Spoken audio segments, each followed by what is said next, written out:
밀턴 모형은 체면적 언어 패턴이에요. 체면적 언어 패턴. 자, 먼저 마음 읽기부터 설명드릴게요. 저번에 메타 화법에서 배웠기 때문에 이 앞에 1번부터 10번까지는 같은 거예요. 네. 같은 건데 저번에 메타 모형 위반이 있었고 네. 도전이 있었죠. 네. 이 밀턴 화법은 메타 모형 뭘까요? 위반에 해당되죠. 네. 여기에 대해서 도전을 안 하면 그게 이제 밀턴 모형이 된 말이에요. 자, 그러면 마음 읽기라는 게 뭔가 저번에 한번 메타 모형에서 간단하게 짚었기 때문에 상대방에 관한 구체적인 근거도 없이 상대방의 생각과 감정을 잘 아는 것처럼 말하는 것. 그게 마음 읽기예요. 자, 마음 읽기를 우리가 사례에서 한번 봅시다. 보통 이제 정치인들이 연설할 때도 이 마음 읽기를 많이 써요. 여러분들이 잘 알고 계시다시피 여러분들이 다 알고 계시잖아요. 우리 모두가 알고 있는 것이잖아요. 우리 학생들에게 선생님이 말할 때도 이걸 많이 쓰죠. 너도 그건 알고 있잖아. 이렇게 이야기합니다. 그러니까 상대방에 관한 구체적인 어떤 근거도 없이 생각과 감정을 아는 것처럼 말하는 것.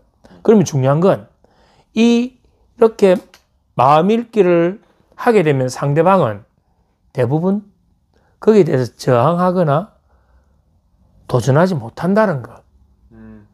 그걸 저항하거나 도전하는 걸 우리는 뭐라고 이야기했습니까? 메타 모형 도전. 그럼 이 밀턴 화법 모형은 메타 모형 위반인 거죠. 의도적으로 추상적이고 모호하게 생략, 왜곡, 일반화시키는 것이다. 이렇게 이제 정리하면 쉽겠죠. 예문, 나는 당신이 멘탈에 대해서 궁금하게 여기고 있다는 것을 잘 압니다. 그래서 영업사원이 고객님께서 이 제품의 장점에 대해서는 이미 다 알고 있을 것이라고 생각합니다. 라고 한다면, 만약에 그걸 수긍한다면 이 제품의 장점에 대해서 나는 알아야 되는 거예요. 그죠? 그러면 이 말에 도전하지 못한다면 우리는 어떤 상태가 된다? 트랜스 상태, 최면 상태가 되는 거죠. 의도적으로 생략, 왜곡, 일반화시켰다면, 추상적으로 모호하게 표현했다면 그 빈 공백을 누가 메꿔 넣습니까? 상대방, 자기 자신이 메꿔 넣는다. 그래서 그 상태에서 최면에 들어가게 된다. 그래서 이걸 체면적 언어 패턴이라고 하는 거예요. 자, 두 번째 수행자 상실입니다. 메타 모형보다 더 쉽죠? 도전하는 게 없으니까. 이걸 나중에 코칭이나 상담, 커뮤니케이션에서 쓴다면 탁월한 능력을 갖게 돼요. 근데 선생님, 이게 메타 모형을 우리가 위반이랑 도전으로 나누잖아요. 네. 그러면 밀턴 모형은 메타 모형 위반에 속해 있는 거예요? 그렇죠. 그러니까 추상적이고 모호하게 생략, 왜곡, 일반화시킨 그 자체가 밀턴 모형이죠. 위반의 종류의 하나로 볼 수 있어요? 그거하고는 다른 거예요. 다른 건데 같은 거죠. 메타 모형이랑은 다른 건데 네. 따지고 보면 메타 같은 모형 거. 위반이랑 같은 속성을 가지고 네, 그렇죠. 건가요? 그렇게 이해하시면 되죠.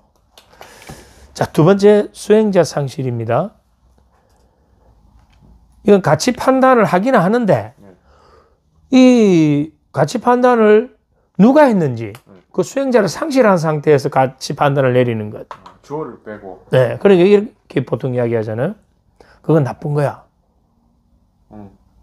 그건 아주 나쁜 거야. 그렇게 해서는 안 되지. 이건 좋은 거예요. 와, 정말 바람직한 거예요. 이렇게 하는 건 앞에 뭐가 빠져 있어.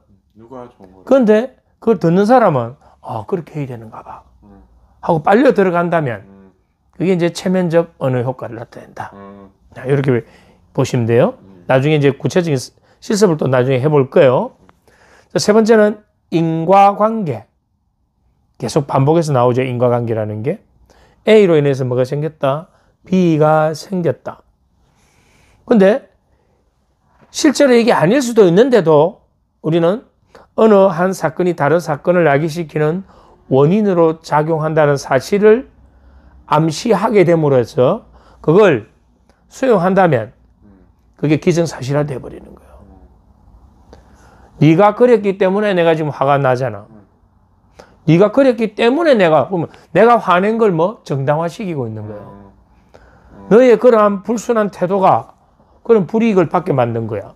아 그러니까 이게 진짜 말싸움할 때 필요한 거네요. 그 메타모형 도전을 그때 말씀하셨잖아요. 네. 이게 아까도 예를 들어 예를 들어 여러분도 잘 알다시피 학생들도 잘 알다시피 근데 이런 적이 있었던 것 같아요. 근데 많죠. 네가 잘 알다시피 그렇죠. 내가 계속 얘기했다시피 이런 식의 근데 누군가는 대부분은 이렇게 수긍을 했던 것 같은데 누군가는 저는 그런 적 없는데요. 이렇게 대답을 한 게 그렇죠. 있었던 것 같아요. 그게 이제 메타모형 도전이. 그죠. 누군가는 그런 애들이 있었던 것 같아요. 네, 그게 기억이 나더라고요. 근데 우리나라 사람들이 여기에 대해서 도전하는 걸 아주 버르장머리 없다. 아, 그죠. 아주 싸가지 없다. 그렇죠. 이렇게 매도를 했어요. 그렇죠. 사실은 그렇게 도전하는 게 똑똑한 친구들이거든. 똑똑한 애죠. 예. 그게 왜 그랬죠?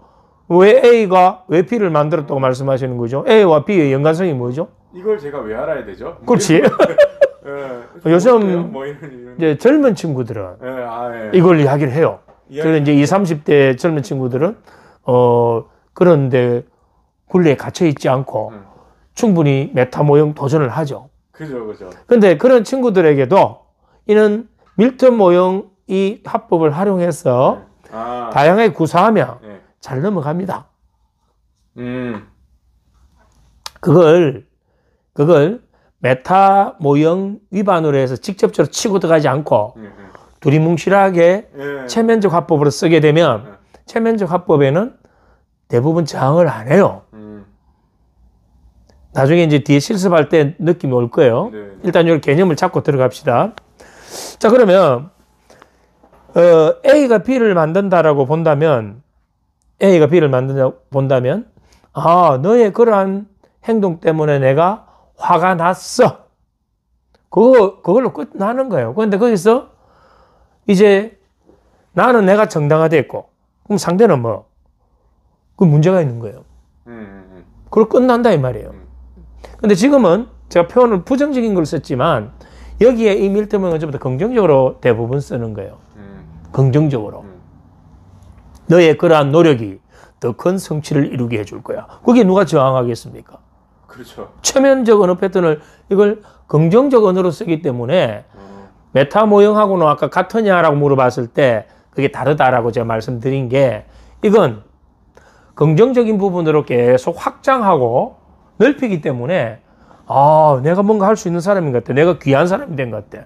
내 안에 무진한 뭔가 있는 것 같아. 라고 그런 동기부여를 시켜주고 뭔가 활력을 만들어주고 부정적인 상태에서 긍정적인 상태로 확 전환시켜주는 대단한 언어다 이 말이에요. 자, 그래서 이제 인과관계까지 개념 정리를 먼저 하고 들어갑니다.